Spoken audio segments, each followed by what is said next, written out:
Now, China is threatening to file an official complaint to the World Trade Organization.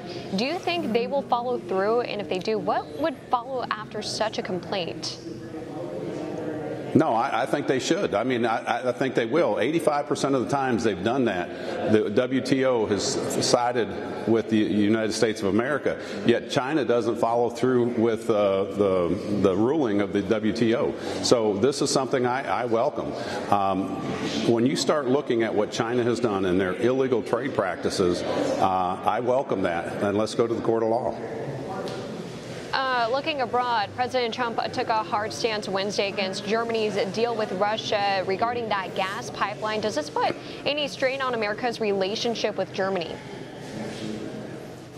You know, it calls it into question, but as far as a strain, I think after we get beyond this, you know, you're in the now, the negotiations and the hurt feelings that are going on. Once you get beyond this, I think our relationship is going to be stronger. There will be, the understanding that people need to put in 2%, as they said they would. And President Trump, again, past administrations have not called these NATO allies out to do this. And so I think after you go through this, I think you'll have a stronger relationship. And I agree with him. When you have, the NATO buildup that we're seeing is because of the aggression of Russia in the Baltic states. And when that's going on, the Russians are the aggressors. And then Germany's buying all this energy from Russia, as is most of the European Union. You're playing into the hand of somebody that can cut off the valve of gas, as we saw them do with Crimea and other nations that wanted to come into the EU. Russia just turned off their gas, and they use it as a propaganda tool and a way of intimidating members. So I think this will turn out as a good thing at the end. That's right. And now Hungary has promised to increase its defense spending. Will other countries follow suit and increase to the 2% President Trump has been pushing for? I think you'll see a lot of these countries come up and raise that's the agreement and the sentiment that I see. What's interesting, Stephanie, is back during the presidential, before the elections, it was in October, I believe, in Cincinnati when they had the convention, I had spoke to a group of ambassadors on energy. After that, there was a reception.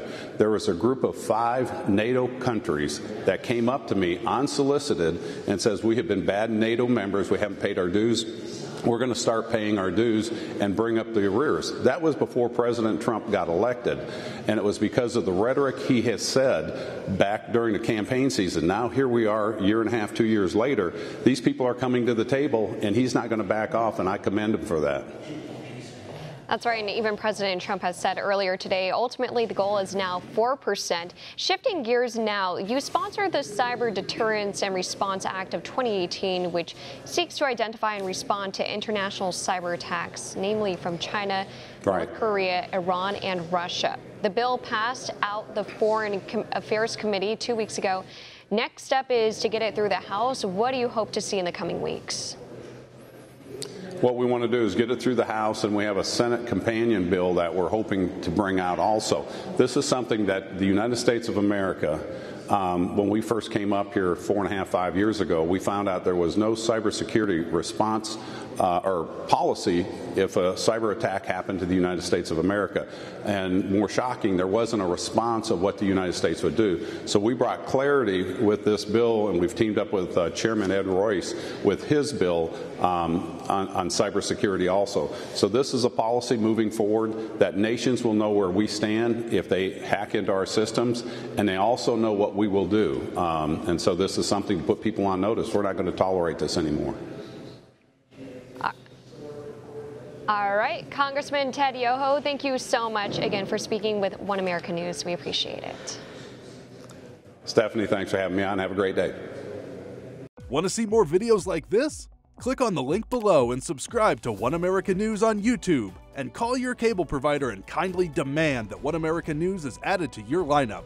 Call and subscribe today.